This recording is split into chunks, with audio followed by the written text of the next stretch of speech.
Hey, welcome everyone. In hand we have the Transition Sentinel. This is the version 2 or the second iteration of the Sentinel that Transition's made.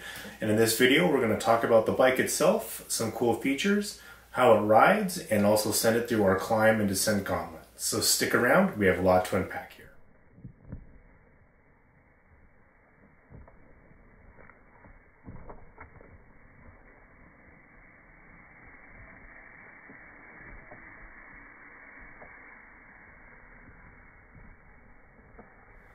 So first let's talk about what the Sentinel is.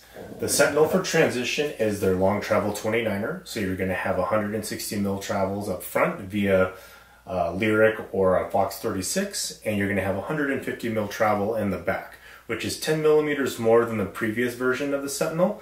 And you can actually pair it with a shorter stroke shock to make it 140mm travel just like the last one.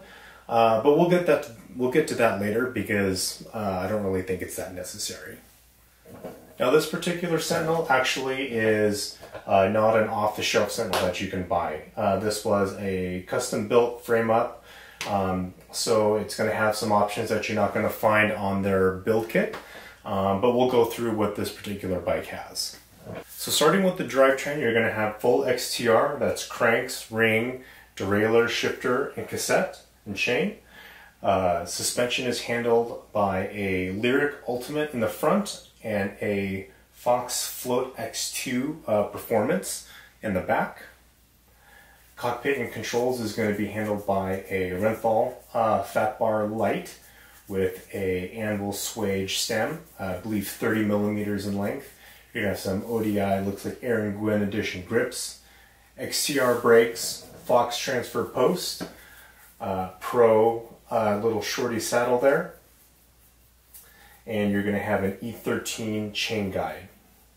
Wheels are complimentary of Seek MTB, wrapped with Maxxis rubber, Assegai double down in the front, and Aggressor double down in the back. So let's talk about some cool features about the frame. So with this frame you're going to get Transition's lifetime warranty. It's going to have two sets of studs. One typically is going to be for a water bottle and the other is going to be for an accessory strap mount. Your shifter and your dropper cables are going to be internally routed, full tubes for easy routing, and then your rear brake line is actually going to be external for easier maintenance, and that's actually a welcome feature that I like. Bottom bracket is going to be threaded, also another excellent feature.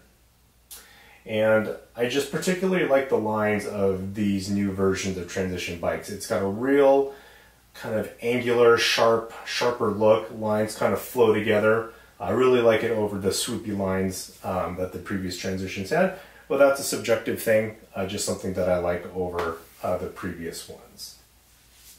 You're also going to get the traditional things like a molded rubber down tube protector and also a ribbed chainstay protector. Alright, so let's talk about the geometry of this bike. So when Transition revamped their line a few years ago, they coined it as SBG, or Speed Balanced Geometry. Now the theory or premise behind that was we're going to use shorter offset forks. So in a 29er, typically I think it was about a 51, and so now we're seeing about 42 to 44. Longer wheelbase, slacker head angles, steeper seat tube angles, to give you more balanced weight on the front end, steeper seat tube so that you're more in a more upright climbing position, and that carries onto the version 2 of the Sentinel. Like all new bikes that are coming out these days, we're seeing them getting basically the term longer, lower, and slacker. So you're looking at a wheelbase of about 1263mm on this large, a head tube angle of about 63.6, and a reach of about 475. Additionally, Transition uses Preston head cups, which is cool because you can add like a Works Components angle set on here to adjust the head angle even more. Alright, so let's talk about one of the features on this bike. It is that you can actually use a shorter stroke rear shock to achieve 140mm of travel versus the stock 150. I find this redundant and I don't think you'll ever want to do it. It pedals really well in the normal mode in the 150 mil, and I really don't find a need to even make it into a 140. I don't think it would pedal that much better. Yeah, I just don't really see the need for it. Okay, so now that we've gone over the frame and details, let's take it out on the trail and see how it rode. All right, we got the Sentinel out.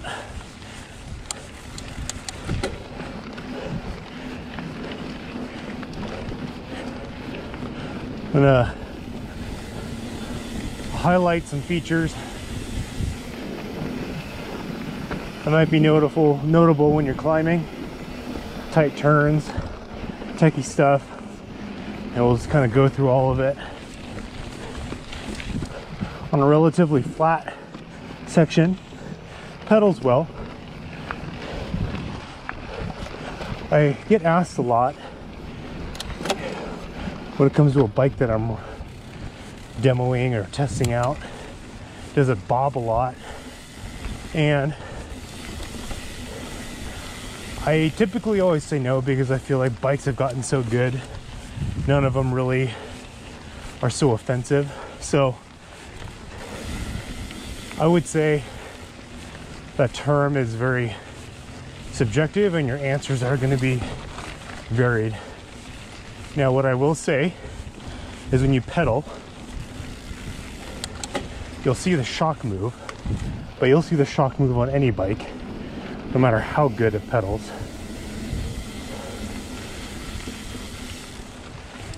When I think of bob, I think like Kona Stinky. You're all right. When I think of bob, I think like Kona Stinky, coil shock. Just like your butt's probably moving 3 or 4 inches every pedal stroke. That to me is bob. A little shock movement, I ain't too worried about that. Now on this little flat stuff where it's like slightly up, slightly down, pedals really well. Feels really light, keeps you moving forward. So we're coming up to spot number 1 that I felt big differences between different bikes that I've ridden. It's a little like slightly up, but flatter switchback. And typically, here it is. Yeah, on my bike, I definitely take a wider arc there.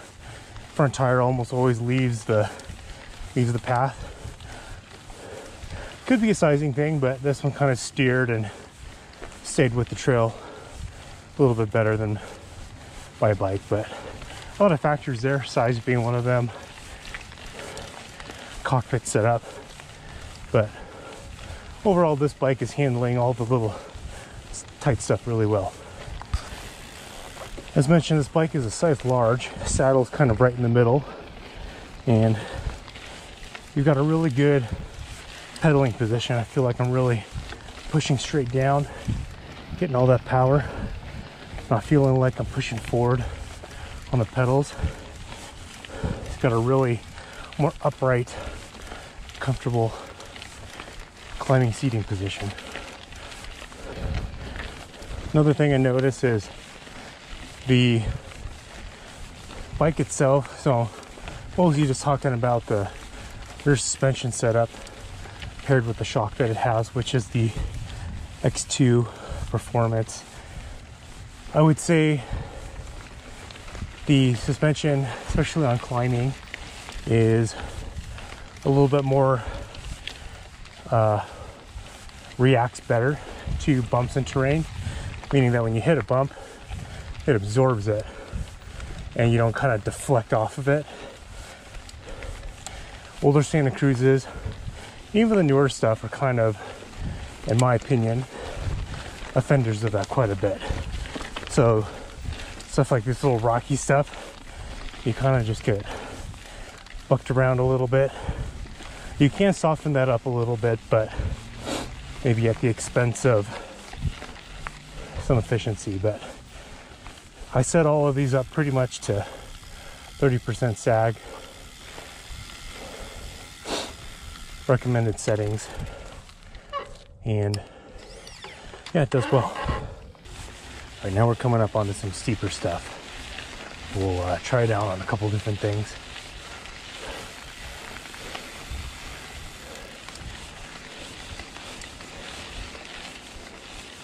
Make a switch up the hill. And get out.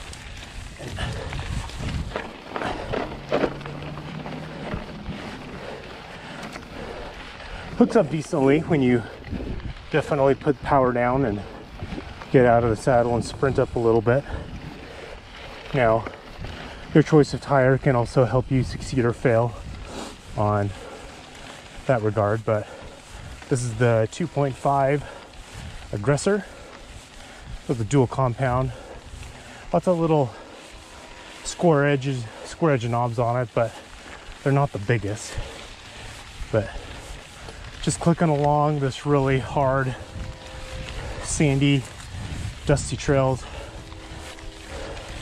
hooks up decently.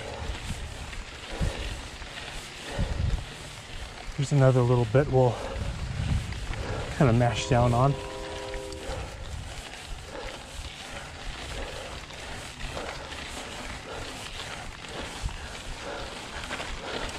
Little dirt to rock transfer.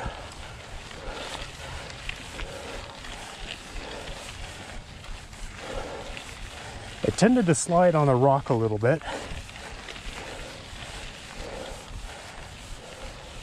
but it's really dry up here.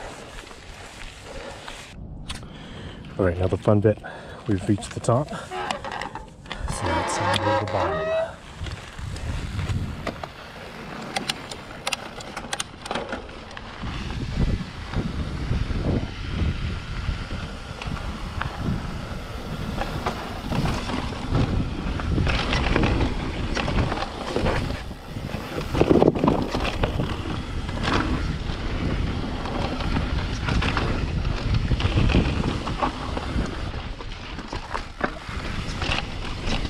Definitely on a scale of plow or play, it's definitely more play.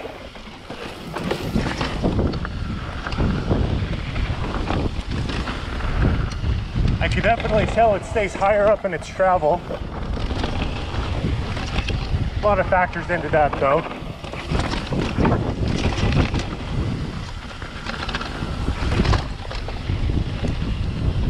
I'm gonna take the left long line because there's a little pedal over some rocks.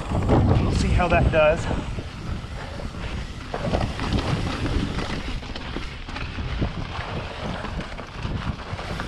Pedals and sprints up things relatively well.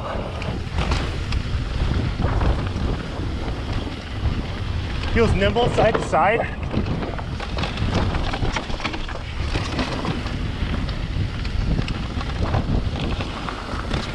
And I know you can put any fork you want on it, but the Lyric Ultimate's eating up all this stuff really well.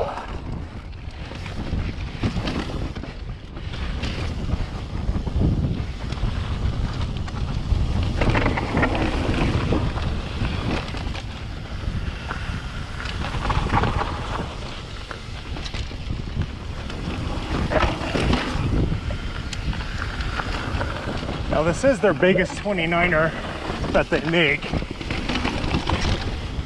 and if you were looking for more of a plow bike, I would have some setup suggestions for you, or I would look a different direction.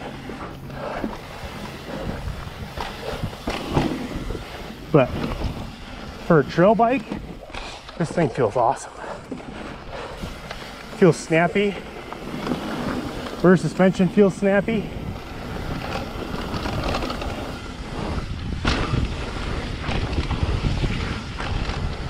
Really pump over some stuff well.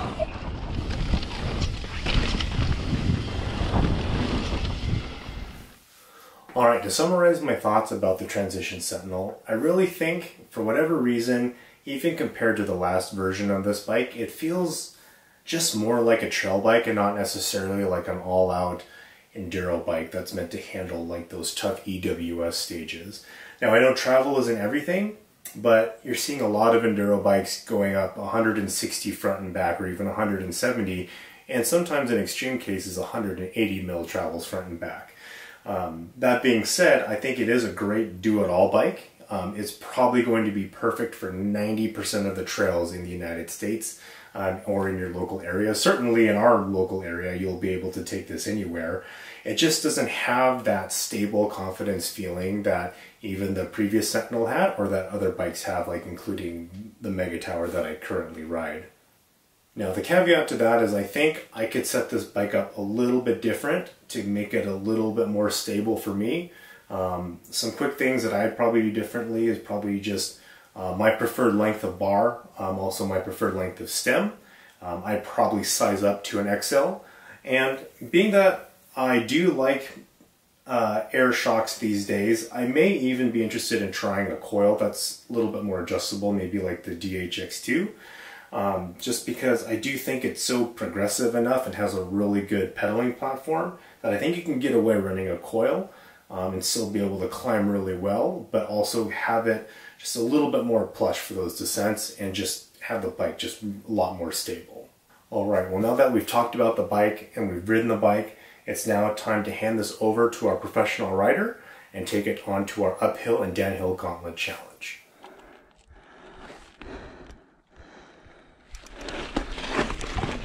Ooh.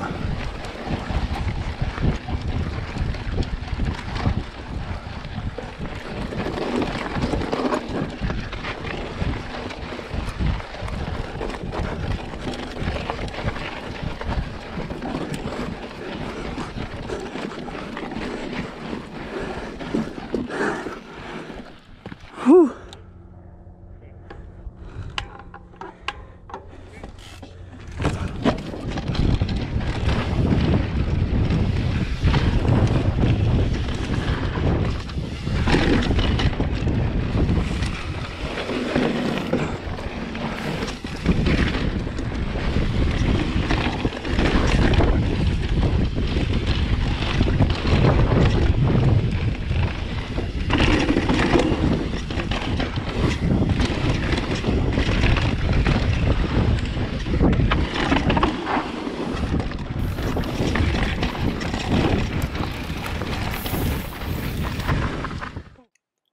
Alright, here's our updated timesheet. The V2 Sentinel did the uphill in 22.8 seconds, so that's 0.8 of a second slower for second place to the Nomad Mullet. In the downhill, it did it in 36.2 seconds, actually shaving about 3 seconds off the Nomad Mullet, taking over the first spot on the fastest downhill, and a total of 59 seconds. And takes over first place overall. Well, hey everyone, thanks for watching this video, making it all the way to the very end. If you have any feedback or questions about the bike in more detail, please let me know. I'm always happy to go through those in the comments and answer those. The comment of the day I would say is, you know, which bikes do you really want to see me review next? Bikes were a little short-handed this year, so I'm trying to do the best that I can. But anyways, again, thank you for watching, and we'll see you guys next time.